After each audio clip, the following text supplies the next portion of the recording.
matches go. We unpack. We unpack. We unpack. Coming to you live. Boxing Ego unpack. Yeah. We unpack. We unpack. We unpack. Coming to you live. There's only one Tyson Fury. What up, Fight World? Tyson Fury wants to fight Jarrell Big Baby Miller. What up, Fight World? It's your boy Ego, and I'm back with some more boxing. Make sure you smash the like button. Now, let's jump right into it. If you're new, consider subscribing to the channel. Talk Sport, they covered it. Link in the description. Shocker boxing news.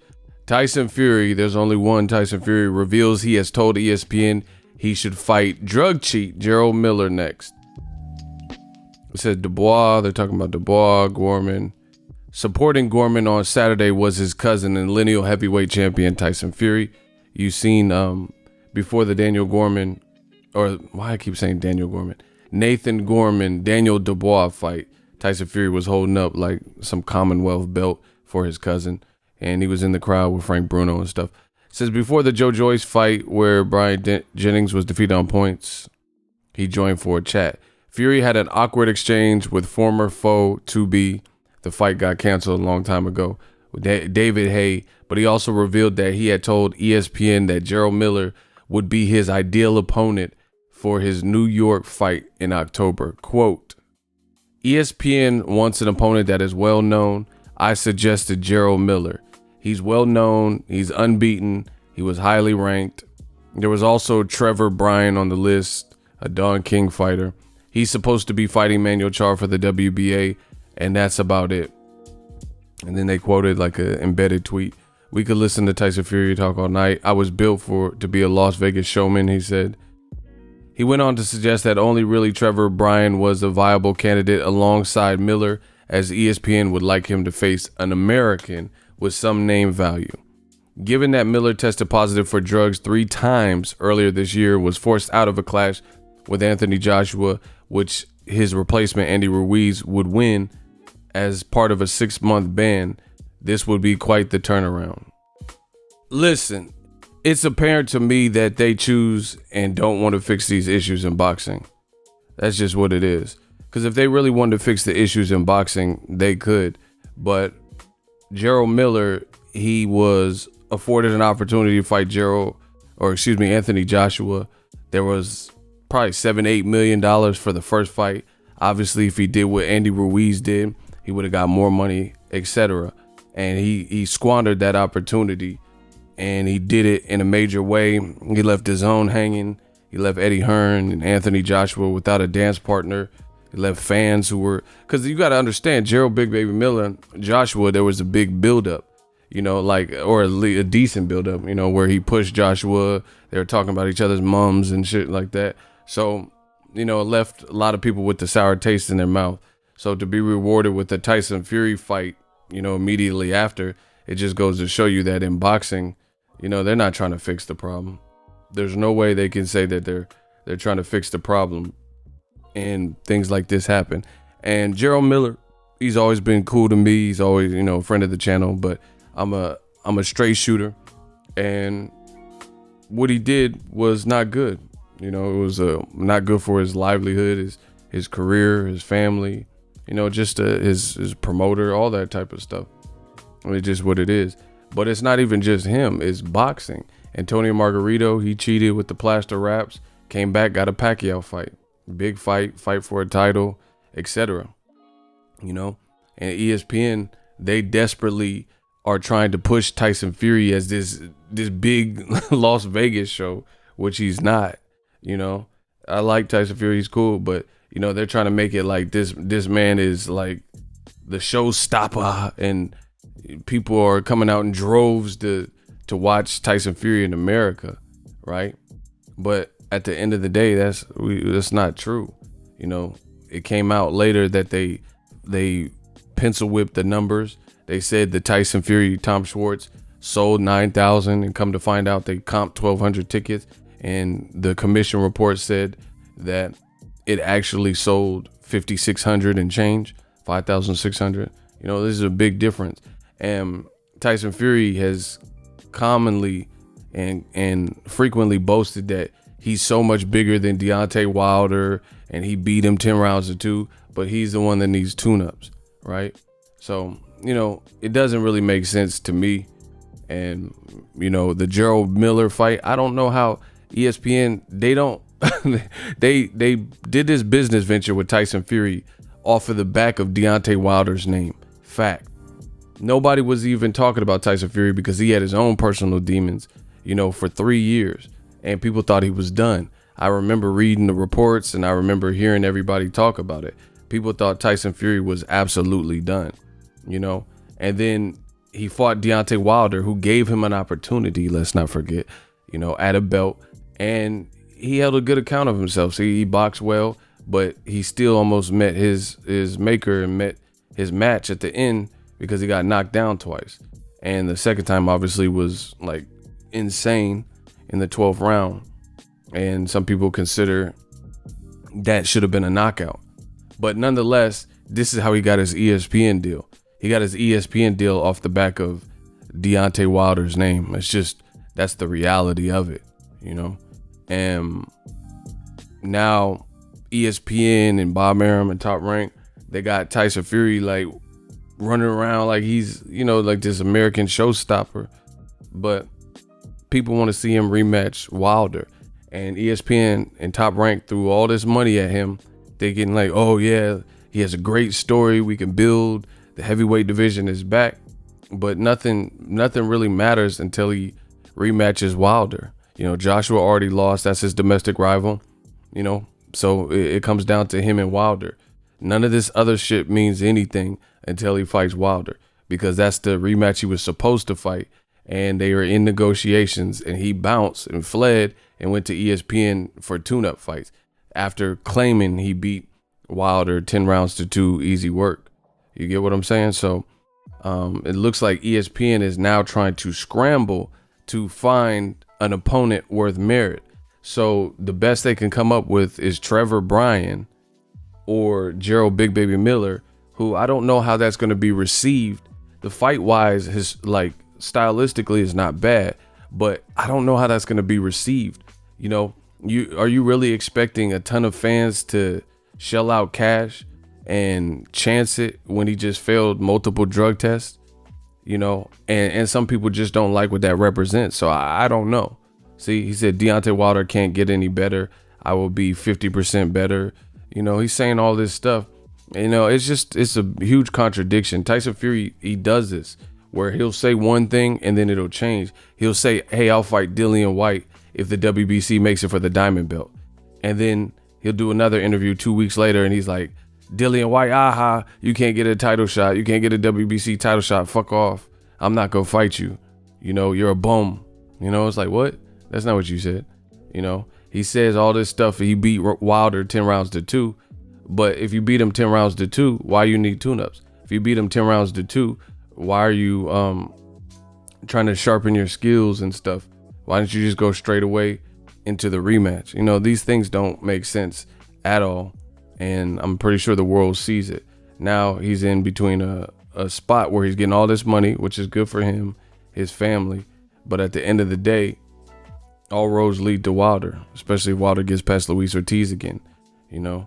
And he could say, I won 10 rounds to 2, easy work and all that stuff. But you got to make people into believers by providing clarity in that what happened in that last fight, period. Because not everyone believes Tyson Fury. I don't think Tyson Fury won. I was there.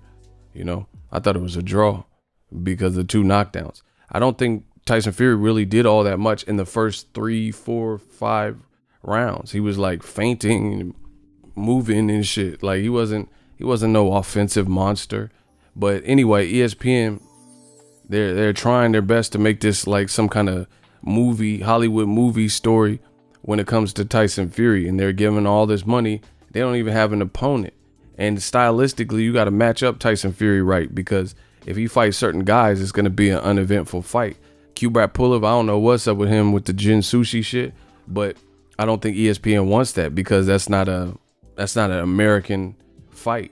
You know, they got low ratings with Kubrat Pulev and Bogdad Dinu. You know, he just fought a German guy that no one knew in America, in Tom Schwartz. So this is what happens. These companies, it's like HBO 2.0, DAZN, ESPN. They keep doing. PBC is the only one who is celebrating and advocating for the American fighter. ESPN, I'm talking about in boxing. ESPN, DAZN, it's like HBO 2.0.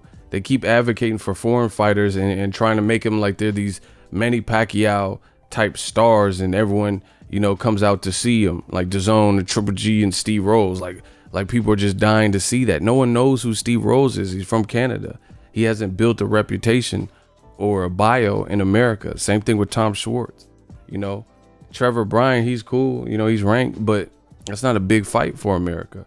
You know, I'm not even talking about the quality of the fight. I'm just talking about a big show and you know, $108 million worth, ESPN getting out of the red in this Tyson Fury deal. That's what I'm talking about. I'm not talking about like if Jarrell Miller can give him problems. Again, Jarrell Miller, I guess, but again, I don't know how that's going to be received from the public, because this dude just got an opportunity versus Anthony Joshua, and then people were left disappointed, out of money, you know, and we've seen the entrance of American now star Andy Ruiz Jr.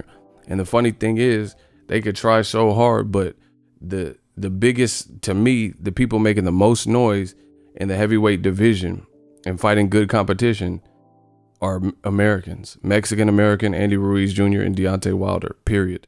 I think Wilder versus Luis Ortiz is a stronger fight than Tyson Fury versus Jarrell Big Baby Miller. One, Miller hasn't fought. His big step up was supposed to be Joshua, which clearly never happened for obvious reasons, the failed drug test. So he's been out of the ring since Bogdad Dinu, like October, November of last year. So he doesn't really have any momentum to carry him to win his suspension, his fake suspension. That's not even a real suspension.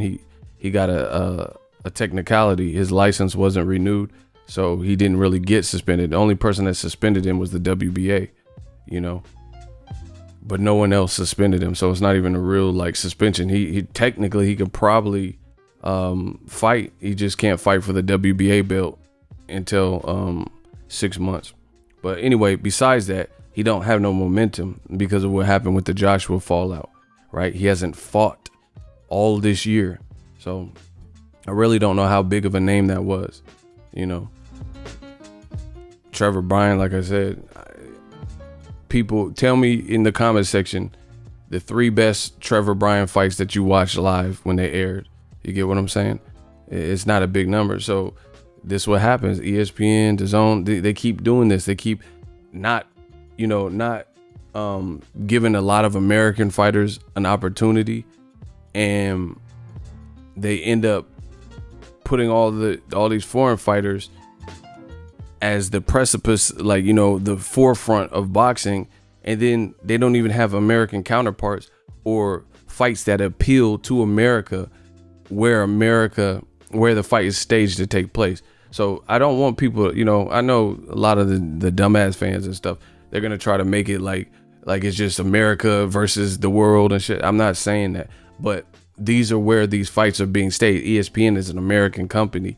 They're trying to stage Tyson Fury's next fight in New York, in America. So obviously, when in Rome, do as Romans do. You have to appeal to that demographic. You have to appeal to that market. So how are you going to have a non-American fight and or a fight where 2 people, especially one of them, has no presence in America, and then think American crowds are going to come out by the thousands and pay top dollar to see that? Like, that's why fights like Mayweather versus Conor McGregor, despite if you liked the fight or not, if you thought it was a circus or some bullshit or whatever, it sells because people knew. I don't know what you're thinking. You know, they knew who Conor McGregor was.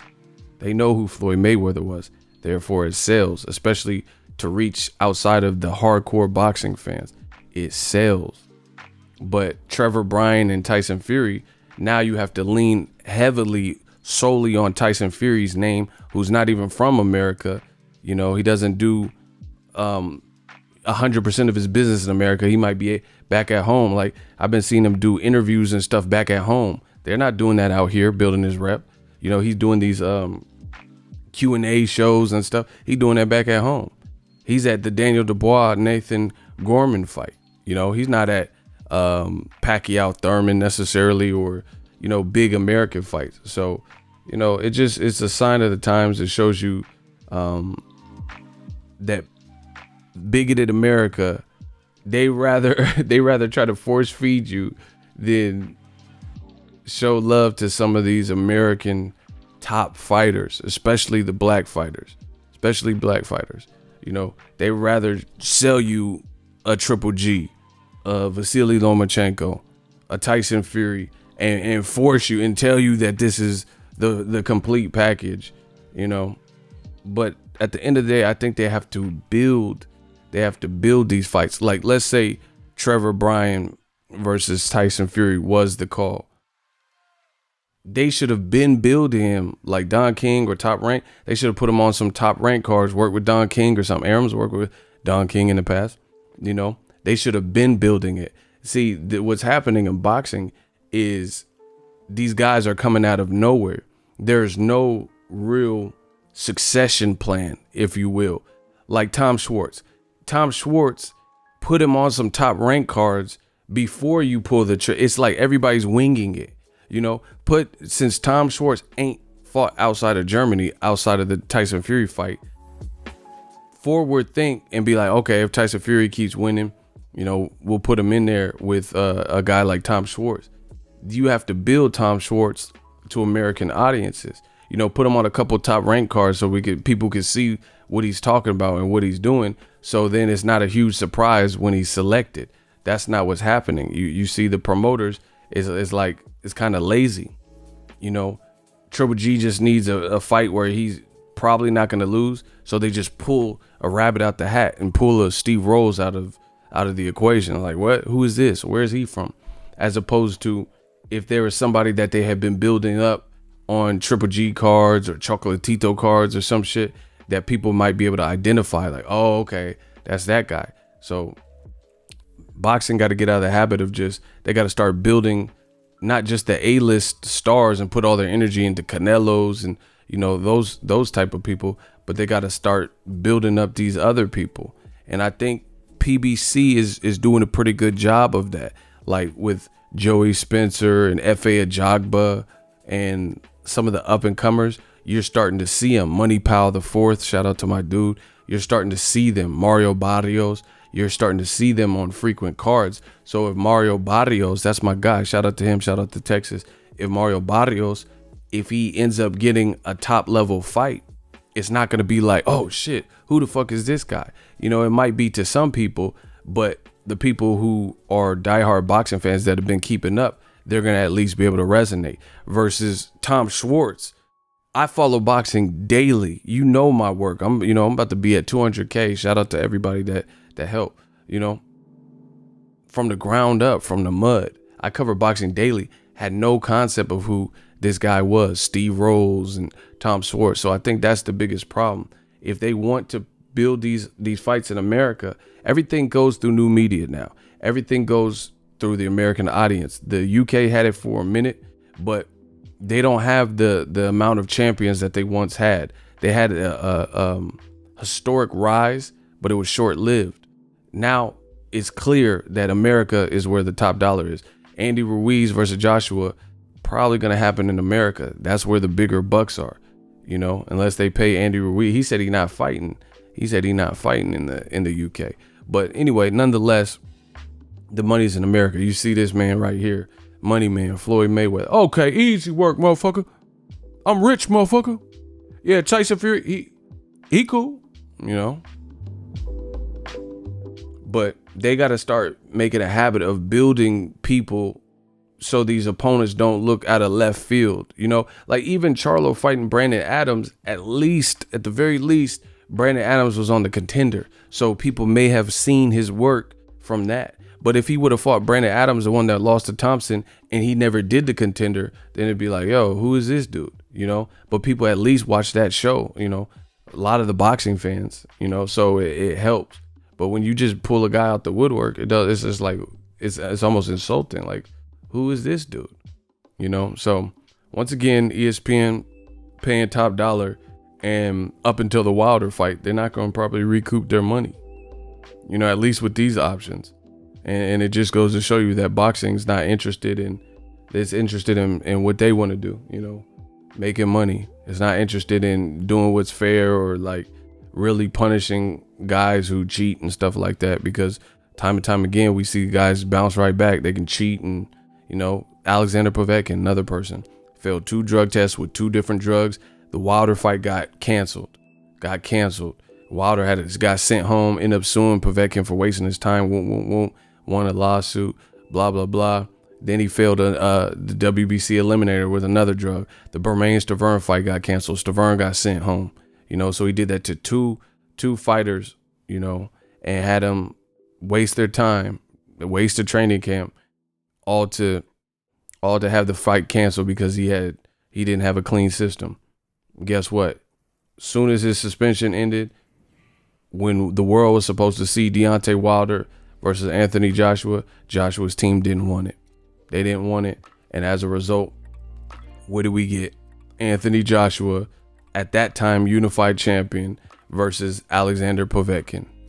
They would rather reward Povetkin than reward Wilder, who had a belt and was undefeated, unlike Povetkin, who had already lost to Klitschko and failed multiple drug tests with multiple drugs, just like Jarrell Miller. So, you know, boxing is not interested. You can cry over spilled milk. It is what it is. Boxing's not interested in fixing the problem. You know, bad judges and, you know, Adelaide Bird's Canelo Triple G scorecard. She back scoring, you know, so they don't, like, there's no real punishment. She was back scoring like 2 weeks after that, you know, so they're not interested in fixing it. So that's just something we have grown accustomed to, because if you wanted to fix it, you could fix it. You know how, like, in New York, you do certain crimes, racketeering and shit, they got the RICO law. They made it so strict, like, if you do it and you get caught up, you know, the 3 strikes and RICO laws and shit like that, they'll make sure you go down. You ain't never getting out. But boxing is not like that. You see people bounce back and get rewarded, get major fights with Tyson Fury, major fights with Anthony Joshua, 2 UK fighters, you know, and it gets rewarded. And even ESPN, they're to blame too if they make the Jarrell Big Baby Miller fight, because they're supporting it, you know, and they're gonna try to make this like backstory, you know. It's just whatever. Tyson Fury failed drug tests with cocaine, all types of shit, and Jarrell Miller. So it's going, you know, they both failed drug tests in recent memory, and that's what ESPN wants, just because they want an American. So that's what they're thinking about making for their card. You know, the battle of the drug test fails. Whatever. Let me know what you guys think. Drop your thoughts in the comment section. If you like what I'm doing, hit the like button, and also subscribe. We working. So if you enjoyed this video and want more content like this on the channel, you can show your appreciation by going to the PayPal donate button or the YouTube support button, and you can donate any amount that you feel is equivalent to the value of this video. Much more to come. Thank you guys for your support. Boxing Ego, the future of boxing.